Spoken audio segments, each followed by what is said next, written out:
Hello and welcome to Following On. I'm John Norman at Old Trafford, Emirates Old Trafford, alongside Steve Harmison. The play has just come to a close. Bad light bringing an early end to proceedings on day one of the fourth test here, and another keenly fought day. We're going to go through all of the action. A first session that belonged to India, a second session that belonged to England, and a third one which was kind of shared, I suppose, if not for a moment of real drama. Let's start with Rishabh Pant. You know, he was alongside Sudharsan, one of three changes from India, who had batted really nicely, made his way up through the 30s and 40s, and then essentially Rishabh Pant was playing one of those shots that only Rishabh Pant plays. He attempted a sweep against Chris Wokes. It was a full delivery, and it hit him square on the side of his foot. England went up for the review. They thought it was out LBW. It wasn't. He'd hit it. But essentially, whilst all that was going on, Rishabh Pant was on the floor and in clear distress, in a lot of pain, and reacting like a man that knew something bad had just happened to his foot. TV cameras picked up on it. His sock and his boot came off, and suddenly we're thinking, uh-oh. Huge lump just on the side of his foot, on the outside bit of his foot, near his little toe. The swelling was immediate. It looked like there was a bit of blood there as well. Stretcher was called. The reaction from the medics, or the physio, or whatever, the medical team, was, we need to get this guy off the field. And he was taken off the field. Harmy, your thoughts on that moment? And we don't know the severity of the situation, but there is a doubt about whether Rishabh Pant is going to bat again in this series, let alone in this innings. Yeah, it was a huge moment in the innings because him and Sudharsan were going really well. It's a huge moment potentially in this test match because that didn't look good, and the ramifications of that not looking good. It's not like a hamstring injury, a groin injury, or a calf injury where you potentially could stand at one end and not move. He's not going to be able to stand on one leg and bat. I just don't think that can happen. And if he is out for the rest of the test match, with a back-to-back test match and another one starting next week on Thursday, with the finger injury he's already had, that could have a huge ramifications on what happens in the series. Because, I mean, let's be fair, he has been a thorn in England's side from the minute he's got off the plane to getting to Headingley all the way through to here. It didn't look great. It looked as though it broke the skin.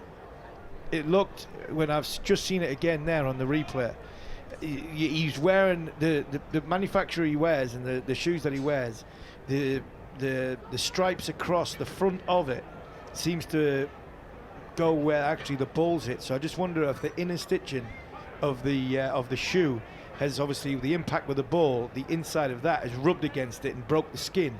So that's what the little lump it first was, to break the skin. There was a little bit of blood there, but then when you looked at it, 30 seconds, 90 seconds later, then it seemed to it looked as though it swelled up even more.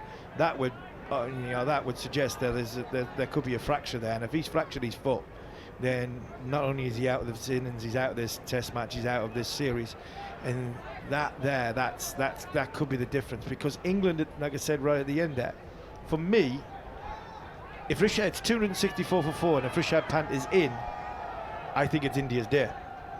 But with India, with Rishabh Pant potentially out of this and potentially out of this test match, and all of a sudden England don't have to get him out in the second innings, and you're effectively 264 for 5, I think this is England's day. Let's look at, we'll find out a lot more overnight, we imagine.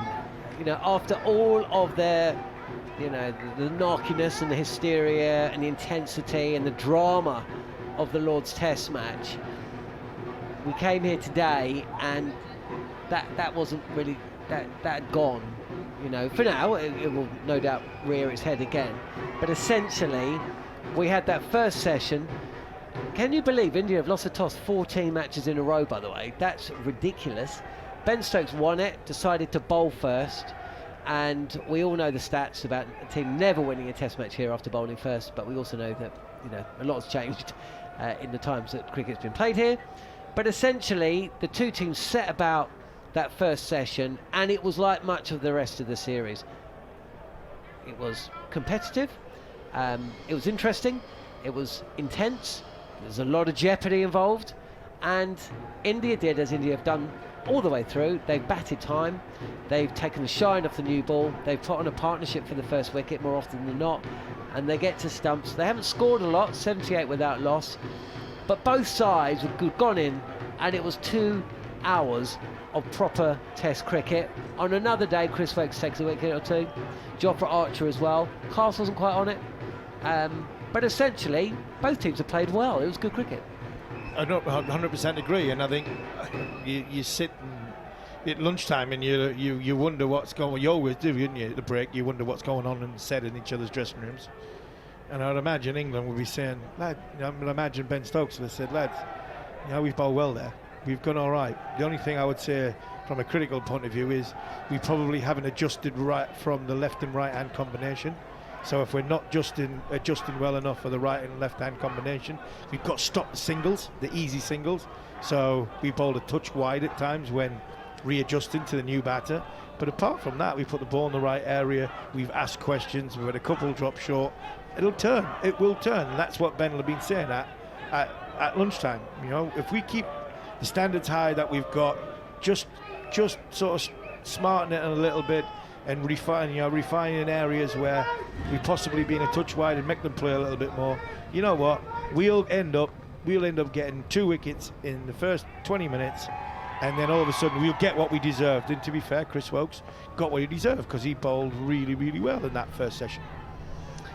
And it wasn't kind of pitch where a team has been put in and you think to yourself, well, they've asked the Oppo to bat first. England have got to bowl India out an hour after tea. So even when India went in 78 without loss, you never felt any panic from England. You never felt like they were searching for wicket. You never really felt like there was any pressure on them to take a wicket. And it duly came, as you said. The first session went India's way, 78 without loss. The second session, and this again, it's followed a theme, hasn't it? Every time India seemed to just be getting ahead of the game, England strike. 94 for 1 when KL Rahul was caught at third slip. Manner that we saw just before the lunch break in the first test, just wristily flicking at a delivery, which was well caught by Zach Crawley.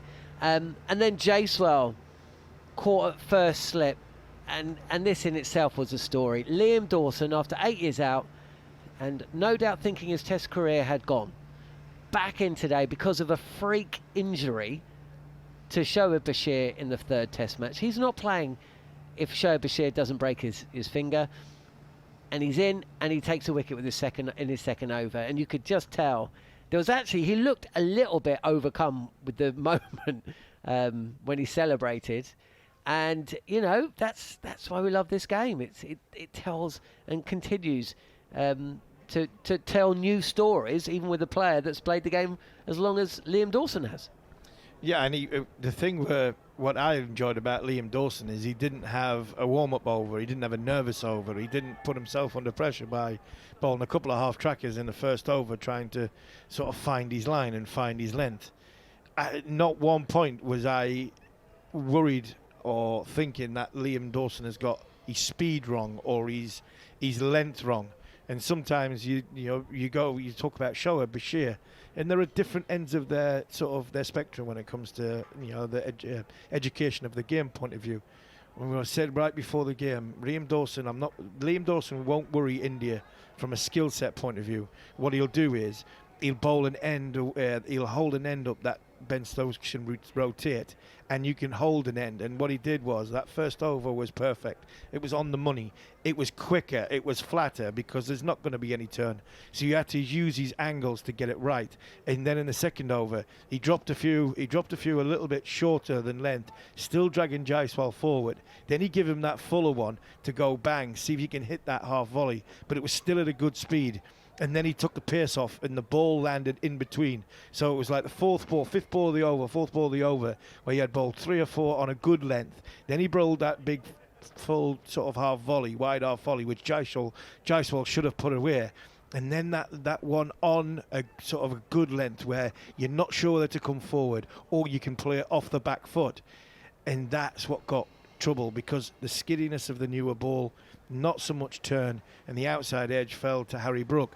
The one thing India did in the first test match against Bashir, when Bashir bowled quicker in the first innings, I thought Bashir bowled really well, because India, but it was possibly India didn't play him that well because they played him off the front foot, where in the second innings he bowled very, very similar, but they played him more comfortable off the back foot, where now new bowler, different type of bowler, and India really struggled on trying to work out what's the best way for us to play Liam Dawson, either off the front foot and get out there and get forward and try and smother any sort of turn, that little turn that's there, or get right back in the crease and play him off the back foot and punch him down to sort of long on, long off, or through mid-wicket from the left-hander's point of view. And because of his experience, because of his stature of height, because of his skiddy trajectory, it's very, very difficult to play off the back foot, worrying about the ball going along the floor and keeping low and bringing the stump, because he's always keeping the stumps in play. Where somebody like Shoaib Bashir, you can do that because you know that the ball's going to bounce that little bit more. It's going to turn. It's turning slowly, so you can get back to him. So for me, I thought he used his angles very well. I thought he used his pace very well, and he's mixed his lengths up, and he held an end up for Ben. He didn't bowl. I don't think he bowled a maiden, but there was a lot of overs where he only went for a single, and I think that helped Stokes at the other end. He bowled one maiden, yeah. Nitish Reddy at Edgbaston, shouldering arms and getting bowled for one. Karun Nair, shouldering arms at Lords and getting trapped LBW. And now Shubman Gill, shouldering arms and getting trapped LBW is a recurring problem for India. Not playing the ball. Yeah, it is. I don't know why. I can't get my head round. I could understand the Karun Nair one at Lords because he thinks it's going to bounce a little bit more. He's not took the slope into consideration. Bryden Carr's coming from pavilion end, ball going back down the slope. He's expecting 6'4" bowler, the ball's going to bounce, but from that pavilion end, it doesn't bounce as much and it skids on a little bit more. Now, I'm not sure what Shubman Gill was thinking here, because as I said on commentary, when you have a shoulder arms, don't you? You'll have the ball will pitch outside the line. Just looking again at Rishabh Pant, his foot, and that does not look good at all. It looks like possibly bust the sort of vessel that going down, the blood vessel that goes down the side, and the tendon. But that, for me, that's not coming back this series. I'll be amazed if if Rishabh Pant comes back in this series. I've been seeing what I'm seeing right now on my screen from the TV lot.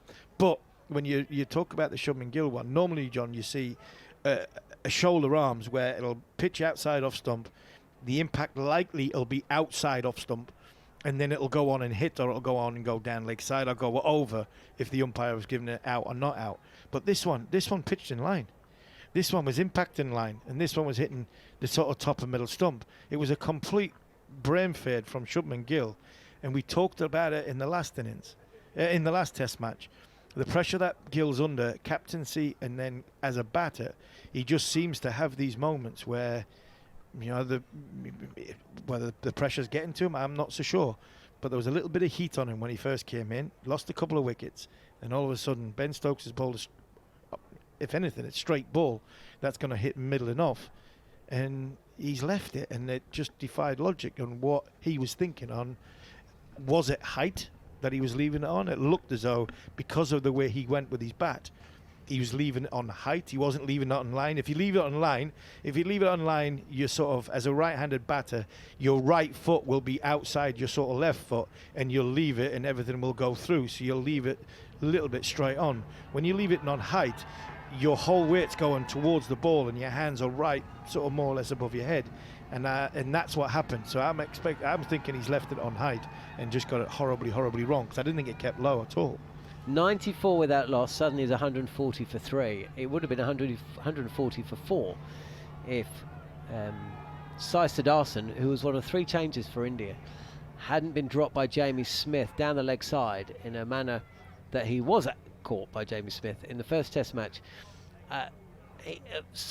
was the fourth wicket to fall eventually, caught on the pull at fine leg, but not before I think it impressed us all. You know, he is a player, Sid Monga, who's part of our commentary team, that he described him as he finds a way. You know, and he had 30 on the board, 40 on the board. He had reached half century. Second test match, first innings he was out for a duck. And there he is, and he did grow with stature as the innings went on. He didn't ever really get that fluent. He looked strong on the pull in front of square. He perished on the pull behind square. But what impressed me about Sudharsan was he found a way. And, you know, 61, he, like Jaiswal, hit 58, and Rahul, who hit 46. Possibly they're going to think, we got in, we should have gone on. Possibly. But we'll have to find out, because I'm not sure on this. I still can't really work this pitch out. It just looks like a bit of a pitch you've got to grit your teeth and score your runs on. Do England play like that? Joe Root does, but I'm not sure many of the others do. We'll see what happens. But how do you assess how Sudharsan did today? I thought he played really well. I thought he came in, he hit a good pull shot first up, and which got him going. I thought the actual flick down leg side, it hit Jamie Smith rather than Jamie Smith getting across. I don't think he got his... Yeah, I don't think did he drop it? Because it kind of like crashed onto his chest, into him, didn't yeah. it? It was more or less him, the ball hitting him. I don't think he got his footwork it's almost in the like position. He saved 4. Yes, that's a good way of looking at it. He did save 4 with his chest. He was a little bit of a knock on. He didn't get his footwork quite across quick enough to then get his hands in a position to catch it, and the ball just sort of bounced off him. But Sudharsan, I thought, was quite good in defence. I think quite a lot of playing misses. There were quite a lot of playing misses throughout that first 30 overs when the ball was at its hardest. Woakes got it in a good area and against all 3 of the top 3. He'd be disappointed with the shot he played. He'd be disappointed because that's his shot, and he'd be disappointed by the execution on how he got out against Ben Stokes. I think that would be the big thing that finds it. And, you know, Sid's right. I mean, I've praised England because England have found a way to be 2-1 up in this series, and there's a lot to be said for that. That for me is one of the best characteristics you can have in elite sport. You know, you might have a technical ability, you might have, you know, a good trick and whatever, but if you can find a way of being successful, I tell you what, that's better than anything else in the game for me, because you are going to have more bad times than good times. You're going to be under more pressure, then you're going to be on top.